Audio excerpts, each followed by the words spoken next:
은혜를 감사합니다. 오늘 거룩하고 복된 주일 저희들을 불러 모아 주셔서 하나님 앞에 예배할 수 있도록 은혜 주심을 감사합니다. 세상은 어수선하고 여러 가지 코로나 사태로 인해서 많은 신앙생활에 제약들과 어려움이 있지만 하나님, 오늘 우리는 주님 앞에 신령과 진정으로 예배하며 하나님께 기쁜 자녀로 설 수 있기 위하여 예배하오니 성령께서 오늘 이 시간 저희 모든 무리에게 함께하여 주시고 말씀을 전하는 자나 듣는 자들이 하나님께 온전히 영광 올려드리는 복된 예배가 될 수 있도록 하나님 도와주시옵소서. 부족한 종을 세우셨으니 생명의 말씀으로 오직 예수만 전하는 복된 시간 될 수 있게 우리 아버지 하나님 인도하시고 오직 하나님 아버지만 홀로 영광받아 주시옵소서.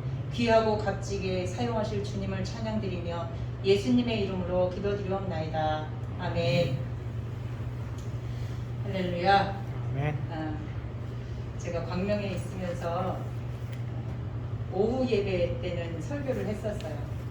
우리 상하님이 시켜서 설교를 했었는데 이제 코로나 사태가 터지면서 설교할 기회가 많이 없어졌고 또 이제 사회부 시설 사관으로 보직을 옮기다 보니까 특별히 이렇게 말씀을 전할 시간들이 많이 없었는데 또 하나님께서 귀한 직분을 주셔서 부족하지만 또 세워주심으로 더 하나님 앞에 기도하게 되고 말씀을 읽게 되고 이제 준비하게 되는 그런 시간들을 가질 때 좀 부담감은 있지만 그래도 하나님이 함께 하시면 또 말씀을 잘 하나님 은혜 가운데 전할 수 있으리라는 생각을 가지고 또 이렇게 또 섰습니다.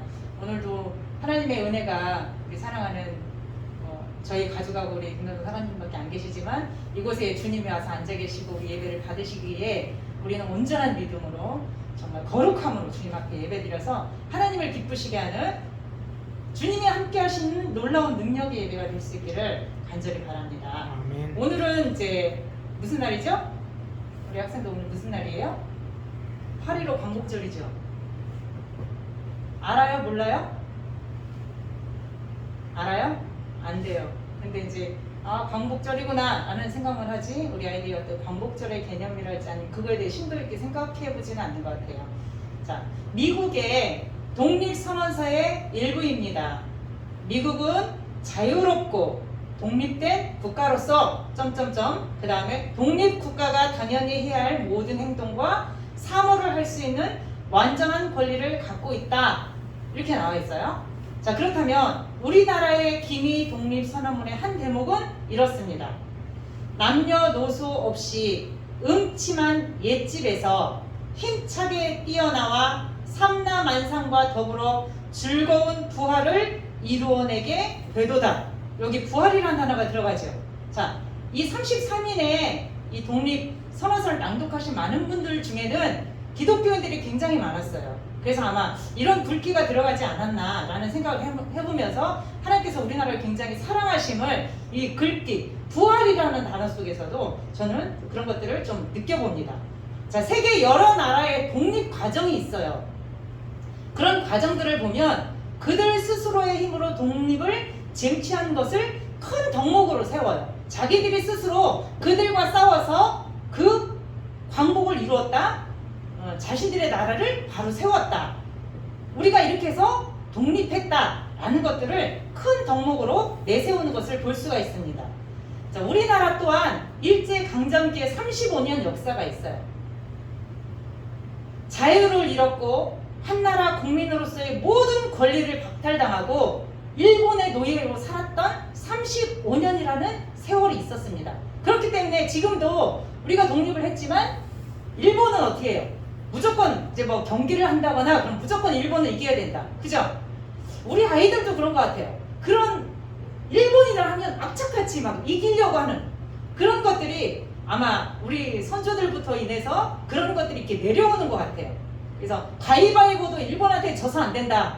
그런 얘기를 해요. 그래서 이번에 이제 올림픽 때 배구도 이기고 막 여러 가지 일들이 있었잖아요. 막 환호하잖아요. 자, 그런 것들을 보면서 야, 우리가 일제치하 35년의 역사가 얼마나 치욕스럽고 아팠는지 그것이 얼마나 우리 한국 사람들에게 아픔으로 남겨져 있는가를 우리가 이런 일들을 통해서 볼 수 있습니다.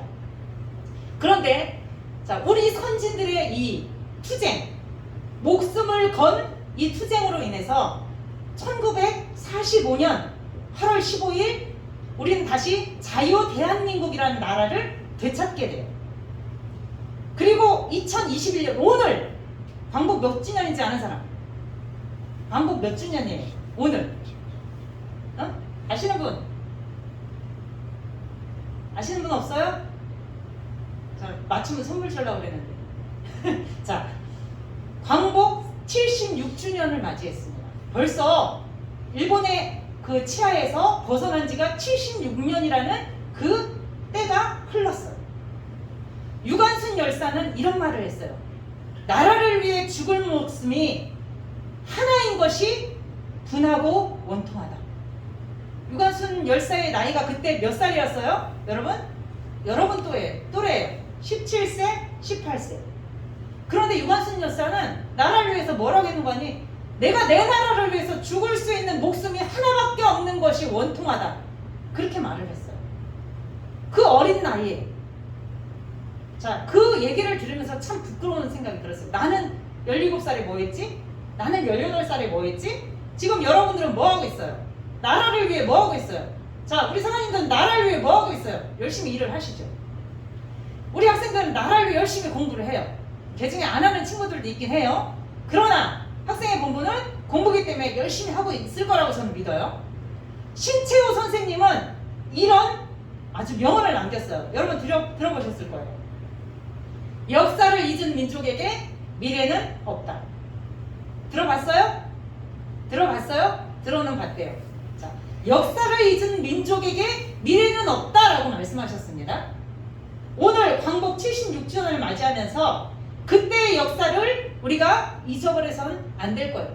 힘이 없는 나라가 어떻게 철저히 힘 있는 나라에게 강대국에게 짓밟혔는가를, 그래서 우리가 얼마나 치욕스러운 생활들을 지내왔는지를 우리가 그냥 잊어버려서는 안 되고, 그때의 그 모든 역사들을 우리가 잘 마음속에 새겨야 합니다.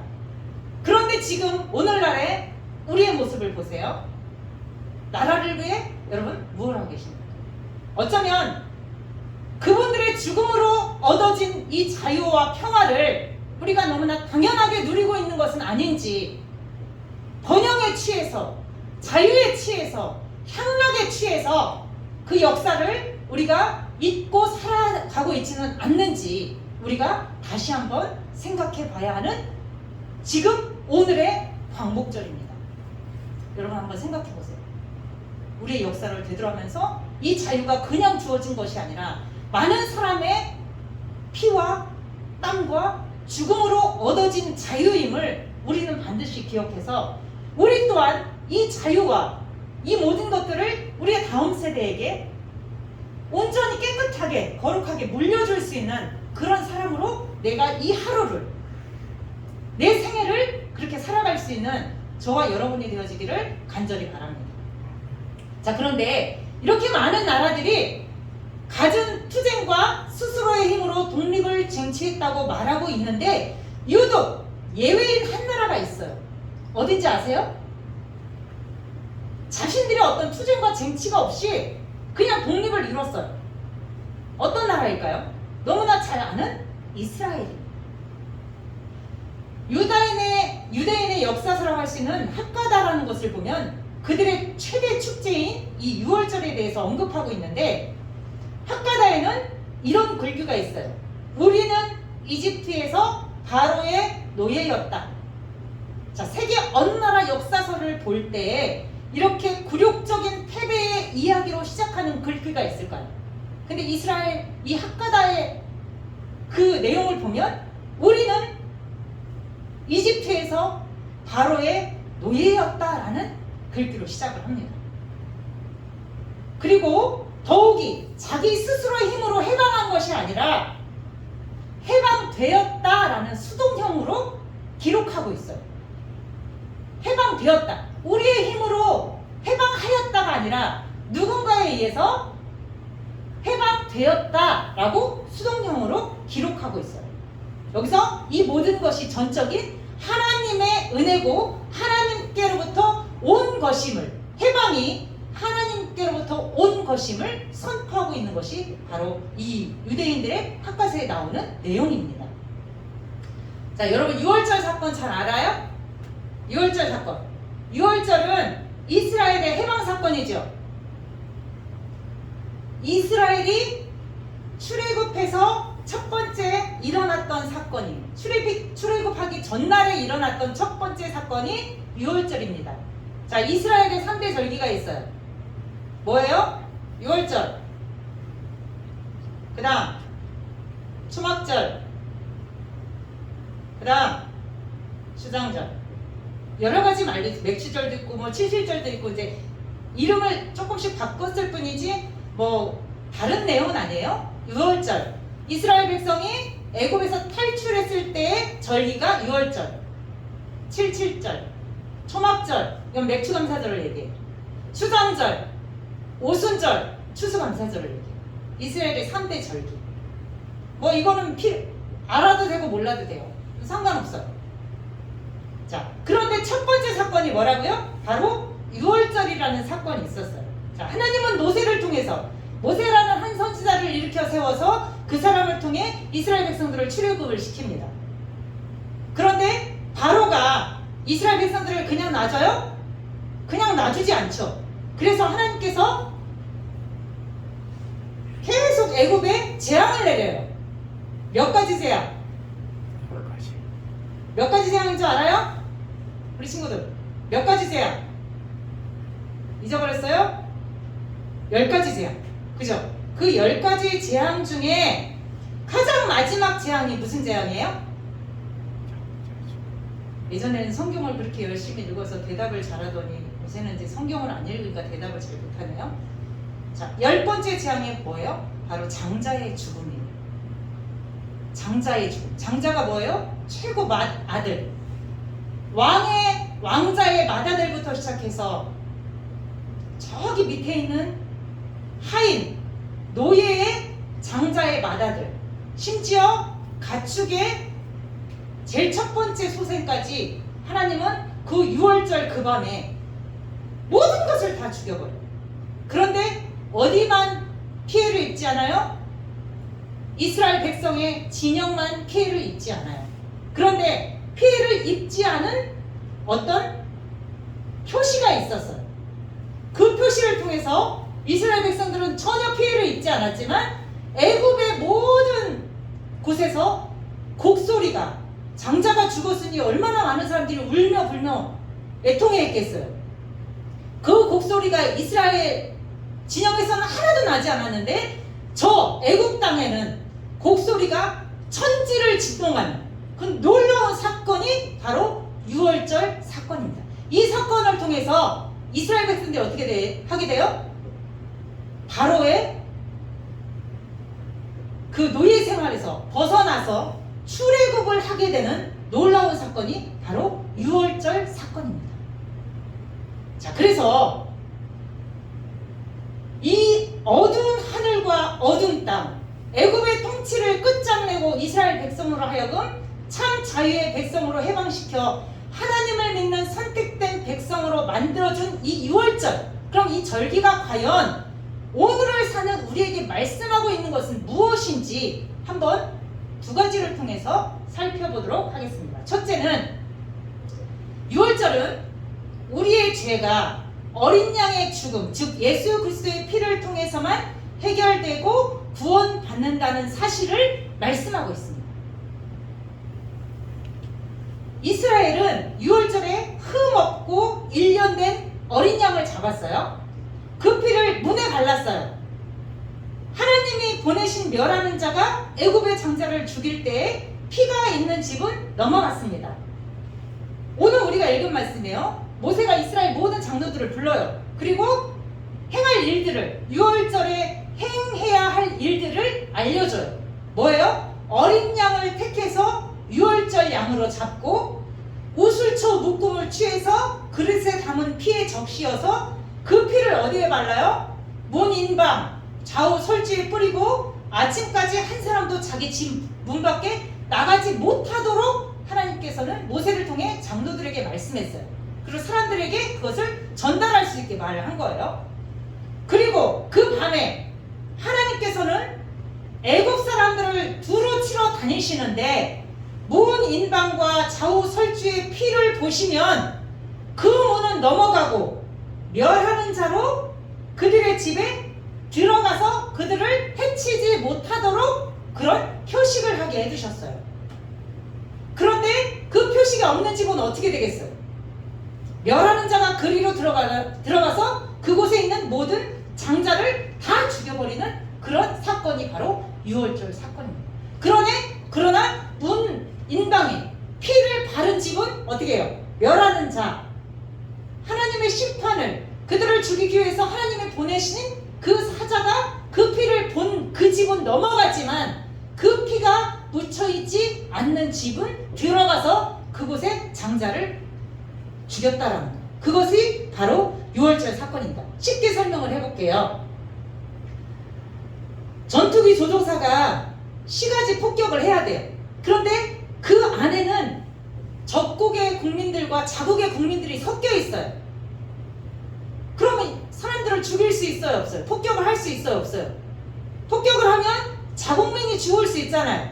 그러니까 폭격을 할 수가 없어요. 그런데 구별하기 위해서 이 전투기 조종사가 우리의 자국민들은 지붕 위에 빨간 페인트를 칠하십시오, 아니면 어떤 표시를 하십시오라고 했을 때 조종사가 그것을 보고 빨간 페인트 칠이 있는 집은 우리 국민이구나 하고 넘어가겠지만 그것이 없는 적국의 국민들은 없으니까 여기는 적국이 사는 곳이구나 하고서 그곳을 선제 타격해서 폭격할 수 있겠죠. 그러니까 쉽게 설명을 하자면 그렇게 얘기를 하는 거예요.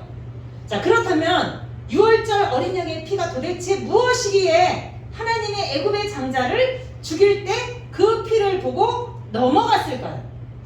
해답은 어디에 있어요? 신약에 있어요. 세례 요한은 예수님이 세례를 받으러 오시는 것을 봤어요. 그때 놀라운 말이 세례 요한의 입에서 나와요. 보라, 세상 죄를 지고 가는 하나님의 어린 양이로다.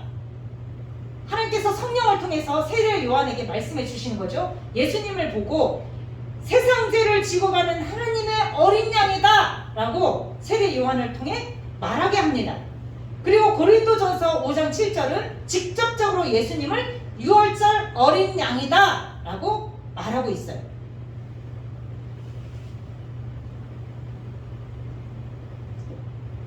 그러므로 이스라엘을 죽음으로부터 구해준 어린 양은 누구예요?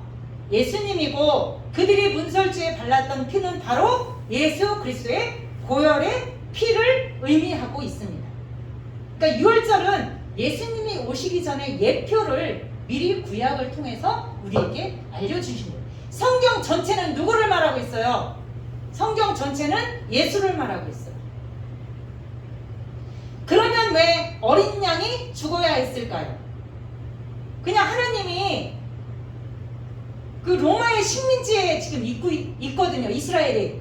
예수님이 계실 당시에 이스라엘 백성들은 로마의 식민지를 받고 있었단 말이에요. 우리가 일제 치하의 식민지를 받고 있을 때처럼 이 이스라엘 백성도 로마의 식민지 시절을 살아가고 있었어요.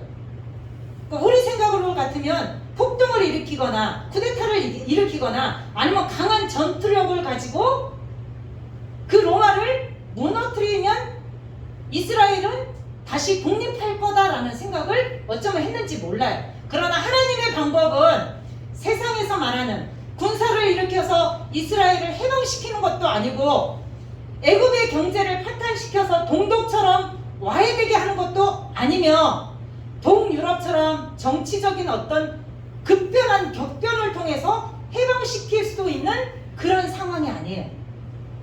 출애굽이 단순히 정치적 해방, 경제적 구원, 문화적인 구출이 아니고 예수님께서 오신 목적도 그런 이유로 오신 것이 아니라는 거죠. 더 나아가 인류의 죄악을 심판하고 하나님의 백성을 구원하는 구속사적 사건이 유월절을 통해서 미리 예표해 주셨고 그것을 통해서 예수님이 하나님 말씀대로 그대로 오셔서 그것을 이루어 가시는 것을 볼 수가 있습니다. 자, 우리도 예수님을 통해서 영적 출애굽을 했어요. 거듭났다고 하죠. 거듭남. 사람에게는 두 번의 탄생이 있어요. 첫 번째는 어떤 탄생? 육으로 태어나는 탄생. 두 번째는 영적으로 거듭나는 탄생. 그래서 크리스찬들은 두 번의 탄생이 있습니다. 예수님이 왜 죽으셔야 했는지 여러분 너무나 잘 알죠? 예수님이 왜 죽으셔야 했어요? 예수님이 왜 죽으셔야만 했어요? 바로 우리의 죄 때문에 죽으셔야 했죠. 하나님은 우리 인간의 죄로 우리가 죽어가는 것을 참아 보실 수가 없었어요. 우리가 죄의 문제를 해결할 수 있나요? 여러분 스스로가 여러분이 지은 죄의 문제를 해결할 수 있어요? 절대로 우리의 죄의 문제를 우리 스스로 해결할 수가 없어요. 왜? 첫사람 아담으로 인해서 죄가 세상에 들어왔고 그 죄의 결과는 사망이에요. 그래서 누구든지 그 죄의 결과로 다 죽어야 돼요. 이 세상에 어느 사람들이 죽지 않은 사람이 있습니까? 세상을 호령하던 많은 사람들은 죽었어요. 이순신 장군도 죽었고 세종대왕도 죽었고 징기스칸도 죽었고 세상을 호령했던 많은 사람들은 진시황도 죽고 세상의 모든 사람들은 다 죽습니다. 이 죽음을 피해갈 자는 아무도 없어요. 그래서 하나님은 우리의 죽음을 그냥 보실 수가 없어서 어떻게 하셨어요? 예수 그리스도를 이 땅에 보내주시고 우리의 죄를 전가시켜 그분으로 하여금 어린 양 대신 예수 그리스도를 통하여서 그 피 흘리심으로 말미암아 우리의 죄악을 대신해서 죽게 하셨죠. 그리고 그가 흠이 없고 거룩하고 죄가 없으신 분임을 증거하는 증거가 뭐예요? 바로 부활입니다. 그분은 죄가 없음을 부활을 통해서 나타내신 거예요. 자, 우리는 그 예수 그리스도의 보혈의 피로 구원받은 사람들이에요. 그래서 그 피 앞에 우리는 거룩하고 정결하게 하나님의 말씀대로 순종하면서 예수님의 뒤를 따라가는 거룩한 백성으로 살아가야 되는 거예요. 자, 두 번째는 유월절은 오직 믿음으로만 구원받을 수 있음을 말씀하고 있어요. 오직 믿음. 핏뿌림이 구원이 표식인 것처럼 우리에게 구원의 표식은 바로 우리의 믿음입니다. 그 믿음을 통해 멸하려는 자가 절대로 건드리지 못할 표식이 바로 우리의 믿음이라는 거예요. 우리가 예수 그리스도를 믿고 그 믿음으로 말미암아 구원을 받을 수 있는 하나님의 백성으로서 구원을 받을 수 있는 것이 뭐예요? 바로 믿음이라는 거예요. 여러분 믿음이 있으세요? 믿음이 있으십니까? 자, 마지막 때가 되면 세상에 믿음을 볼 수가 없다고 그랬죠. 여러분 요새 믿음생활, 신앙생활, 말씀생활, 기도생활을 얼마나 철저히 하고 계십니까? 지금 코로나 때문에 교회가 예배가 중단되고 심지어 예배를 드리는 곳에 경찰이 출동을 하기도 하고 그런 일들이 지금 비일비재하게 일어나요. 1년에 이런 일들을 여러분 보면서 주님이 곧 오시겠다는 생각을 하고 계십니까? 아, 주님이 재림하신다고 말씀하셨는데 주님의 재림이 코앞에 왔구나 라고 어떤 영적인 그런 떨림과 두려움과 그런 긴박함을 여러분들이 영적으로 지금 느끼고 있습니까? 많은 사람들은 어떻게 해요? 비대면이다 대면이다 이거 갖다 싸워요. 비대면이 옳다 대면이 옳다. 자, 우리는 항상 대면했어요. 어떻게? 하나님은 영이시니 하나님을 온전히 대면했어요. 교회에 나와서 예배를 드리든 내가 집에서 가정 예배를 드리든 우리는 온전히 하나님께 대면 예배를 드리는 거예요. 성경에 어디 비대면이 있고 대면이 있어요. 우리는 하나님은 어느 곳에나 계시기 때문에 여기서 예배를 드리면 대면이고 여기를 벗어나면 비대면이에요? 아니에요. 내가 예배하는 그 자리에 하나님을 우리는 대면해서 예배를 드리는 거예요. 그래서 어떤 사람들은 막 교회에서 예배를 드려야 된다고 막 사수하면서 방역당국의 그런 방침들을 무시하면서 예배는 생명이다. 예배를 드리지 못하게 하는 자는 다 사단이다. 그러나 흑백 논리로 말하지만 그런 것을 논하기에 앞서서 우리는 어디에 있든지 하나님을 대면해서 예배드린다는 사실을 잊지 말고 항상 그렇게 살아가야 되는 거예요. 목요일날, 저번 주 목요일날, 금요일날 새벽이죠. 금요일날 새벽인데 화장실을 갔다가 이제 집에서 화장실을 갔다가 안방으로 들어가려고 하는데 애들이 자는지 이렇게 쳐다봤어요. 4시 반 정도 됐어요. 그런데 이 스마트폰을 계속 하고 있는 거예요. 너무 속이 상한 거예요, 제가. 그래서 안방으로 들어가서 잠이 안 와요. 그러고 나서 이 속 상한 것이 울컥하더니 눈물이 펑펑 쏟아지는 거예요. 막 울었어요. 그냥 속상해서 운 것이 아니에요.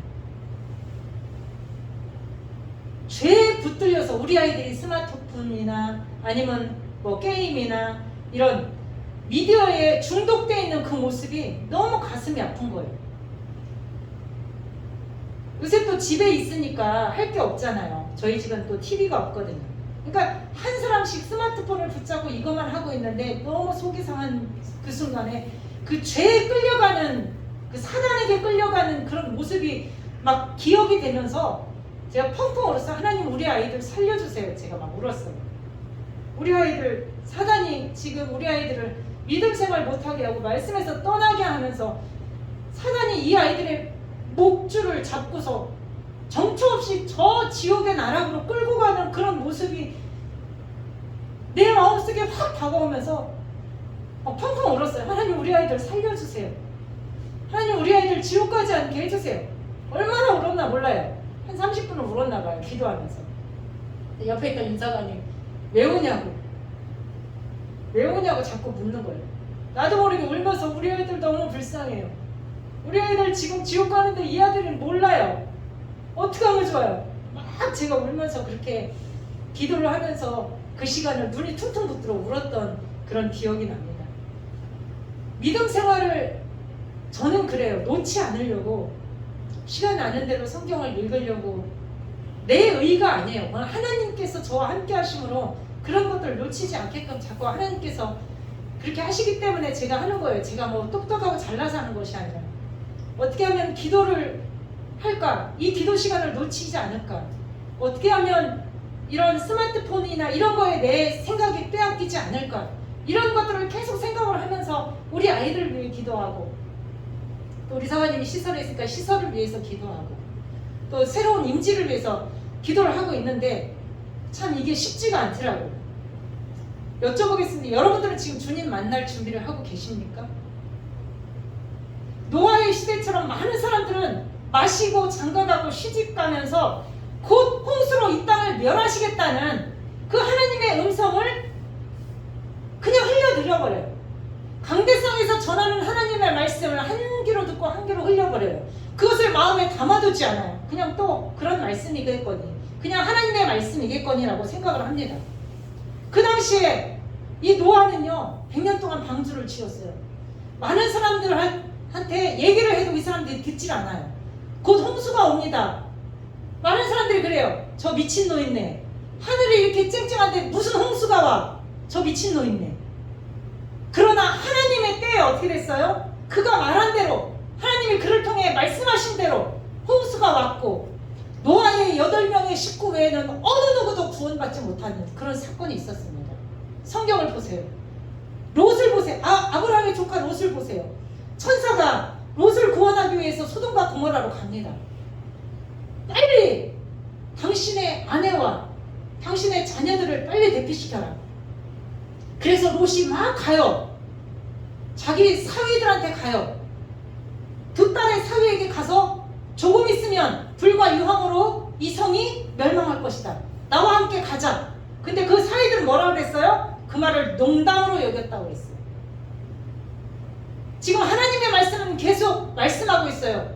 주님 곧 오신다.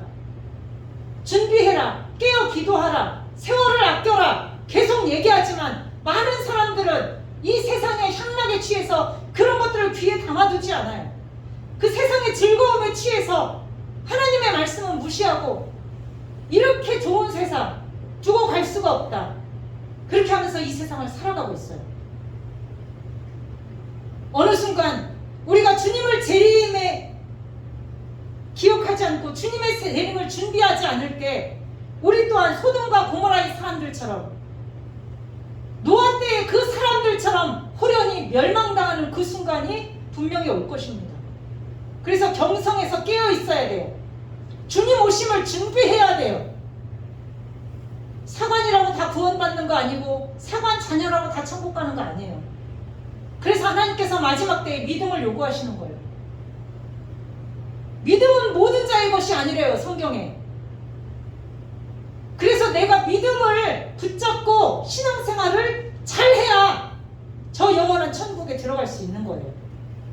날마다 나의 죄를 주님 앞에 토설하지 않으면 그 죄는 하늘 끝까지 닿아서 그 죄를 내 스스로가 해결할 수 없어요. 그렇기 때문에 죄의 문제를 가지고 날마다 주님 앞에 나가서 그분께 토설하면서 그분의 보혈의 피로 내가 그 죄를 사함받아야 돼요. 그리고 굳건한 믿음으로 이 마지막 때를 말씀과 기도로 성령 충만으로 준비를 해야 된다는 거예요. 바라기는 사랑하는 여기 모든 분들이 예수 보혈의 피를 의지해서 날마다 회개하시고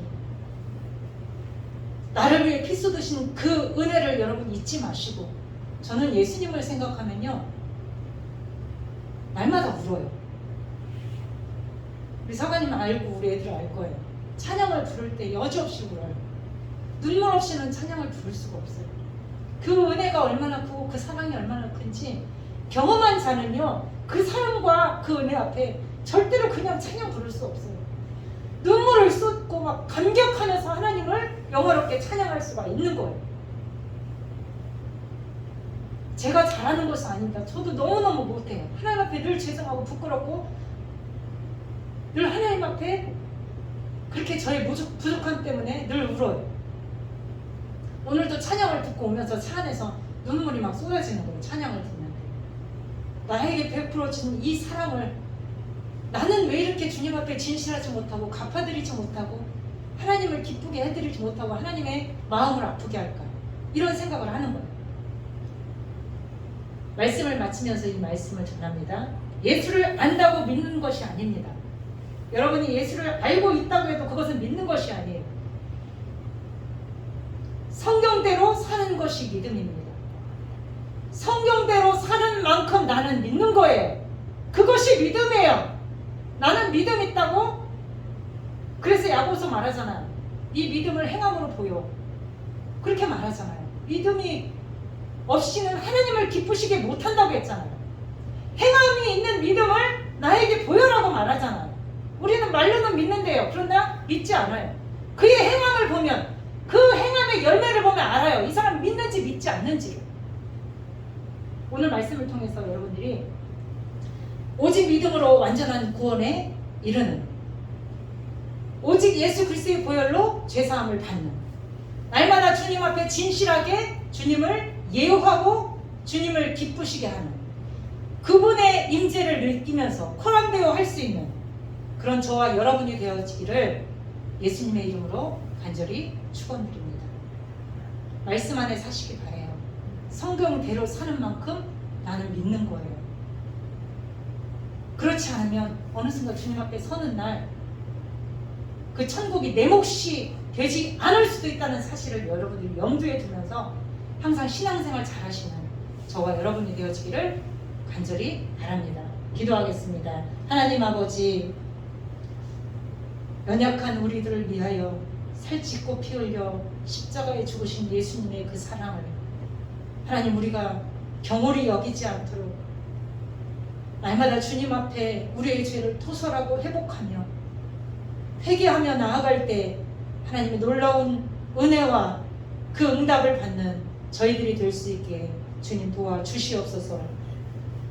6월절 어린 양의 피, 그 피로 말미암아 이스라엘 백성들이 구원받은 것처럼 우리 또한 예수 그리스도의 피로 말미암아 구원받았으니 하나님 늘 감사하게 하시고 그 은혜 가운데 있게 하시며 늘 믿음으로 주님을 영화롭게 하고 주님을 기쁘시게 하는 저희들 모두가 될 수 있도록 주님 축복하여 주시옵소서. 감사드리며 예수님의 이름으로 기도드리옵나이다. 아멘.